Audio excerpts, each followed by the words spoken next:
What if I told you we haven't been playing Overwatch 2? We've been playing Overwatch 1, but just without its necessary evils that is the second tank. To have a balanced game, you need to sometimes slow the pace of the game down in order for the fast parts to not get out of hand. Not just for Overwatch, but for any game, there's such a thing as too fast. Like a roller coaster with its turns. Sure, if you go in a straight line, you'll go the fastest, but without any turns or loops, is it really all that fun? On paper, wanting less resistance to do what you actually want to do sounds good, but is it really Overwatch? What we're gonna be playing in Season 9 is pretty much the first version of Overwatch 2 that has the chance of standing on its own two legs. You peek for a fifth of a second, and blammo, you're dead. Within the span of 10 seconds, one character could entirely team wipe, and that's been the main experience of what we've had since Season 1 in higher ranks. Now, it's because of this insanely high tempo where an entire teamfight happens in the span of 10 seconds that there's just no room for team play or teamwork. Hanzo can just spam one arrow across the map,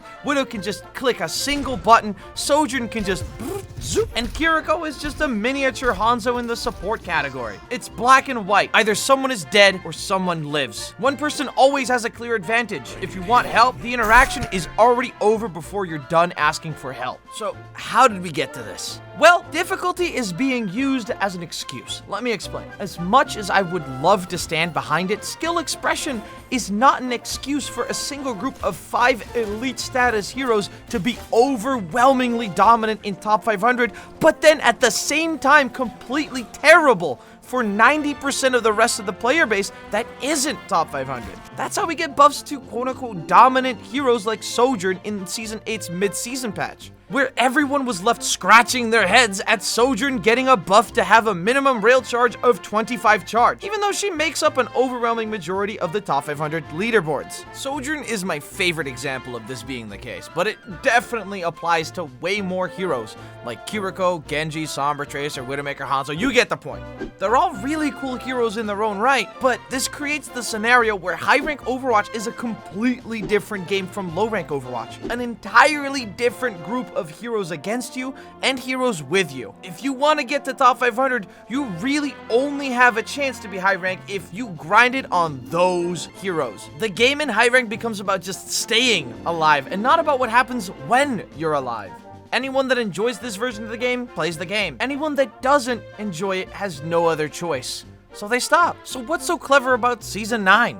Well, the entire patch re-adds the lost breaks that taking out a tank slot did, in the form of added health. Everyone's health got increased, which means the time to kill increased as well. It's been increased enough that coordinating with your team to get that needed pick is worth it. But of course, the most obvious concern is that healing already is insane. No one would ever die. That's where the DPS passive comes in. Damage dealers now have a new 20% heal reduction passive, sort of like a very weak anti-nade. For a large part of Overwatch 2, there's been a massive struggle with independence for tanks and supports because of how high tempo the game becomes without any breaks. So supports kept getting more and more tools to handle themselves in the form of damage. Tanks and supports started cutting into the market share of damage dealers, which left damage dealers without their own unique interaction in a teamfight unless they just burst damage their eliminations.